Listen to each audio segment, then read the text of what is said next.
Vice president JD Vance দাবি করেছেন national security adviser Michael ওয়ালজকে বরখাস্ত করা হয়নি, বরং ক্যাবিনেটে কিছুটা রদবদল করেছেন প্রেসিডেন্ট ডোনাল্ড ট্রাম্প। বৃহস্পতিবার ফক্স নিউজকে তিনি বলেন, এ কারণে ওয়ালজকে জাতিসংঘের রাষ্ট্রদূতের দায়িত্ব দেওয়া হচ্ছে। ভ্যান্স বলেন, গণমাধ্যম বিষয়টিকে বরখাস্ত হিসেবে দেখাতে যাচ্ছে।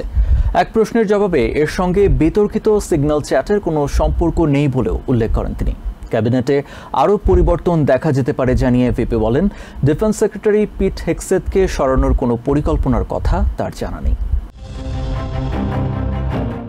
গত মার্চ মাসের মাঝামাঝি ইয়েমেনে হুতি বিদ্রোহীদের বিরুদ্ধে বিমান হামলার মতো স্পর্শকাতর বিষয়ে রাষ্ট্রের সর্বোচ্চ নীতি নির্ধারকদের একটি গ্রুপ চ্যাটে ভুলে দ্য আটলান্টিকের সাংবাদিক জেফ্রি গোল্ডবার্গকে যুক্ত করেন national security adviser Michael Waltz, যেখানে অত্যন্ত গোপনীয় কিছু তথ্য সরবরাহ করেন ডিফেন্স সেক্রেটারি পিট হেগসেথ। এ নিয়ে চরম বিতর্ক দেখা দিলেও ওয়ালজ এবং হেগসেথকে বলা যেতে পারে আগলে রাখেন প্রেসিডেন্ট ডোনাল্ড ট্রাম্প।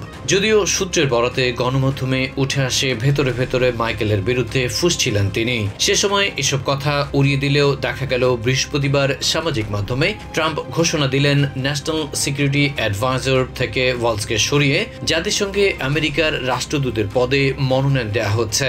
এদিন ফক্স নিউজের সঙ্গে সাক্ষাৎকারে ভাইস প্রেসিডেন্ট জেডি ভ্যান্সের কাছ থেকে বিষয়টি সম্পর্কে জানতে চাওয়া হয়। জবাবে তিনি দাবি করলেন, ওয়ালজকে বরখাস্ত করা হয়নি, বরং ক্যাবিনেটে কিছুটা রদবদল করেছেন প্রেসিডেন্ট। তাই তো মাইকেলকে জাতিসংঘের রাষ্ট্রদূতের দায়িত্ব দিতে চাচ্ছেন, যেখানে সেনেটের অনুমোদন প্রয়োজন পড়বে।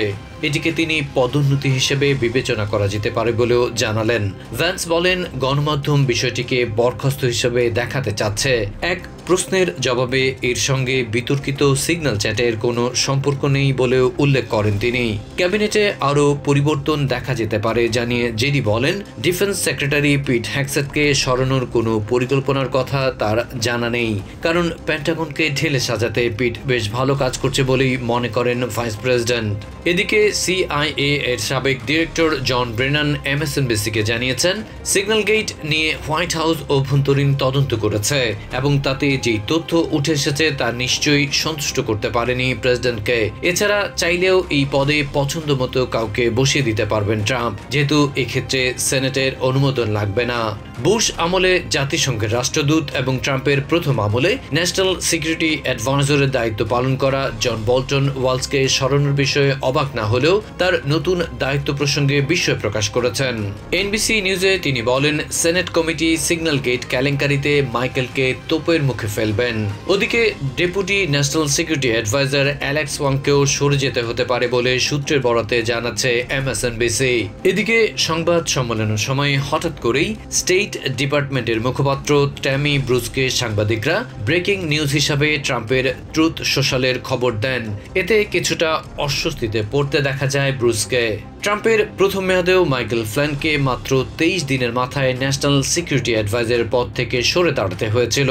এবার পিট হেগসেথকে না সরিয়ে ওয়ালজকে কেন বলির পাঠা বানানো হলো?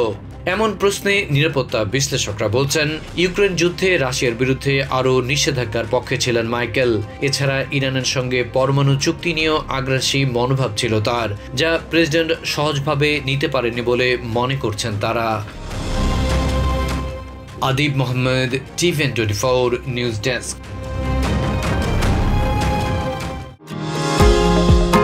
নিউ ইয়র্ক থেকে সম্প্রচারিত TVN24 টেলিভিশন বিশ্বজুড়ে বাঙালির কণ্ঠস্বর।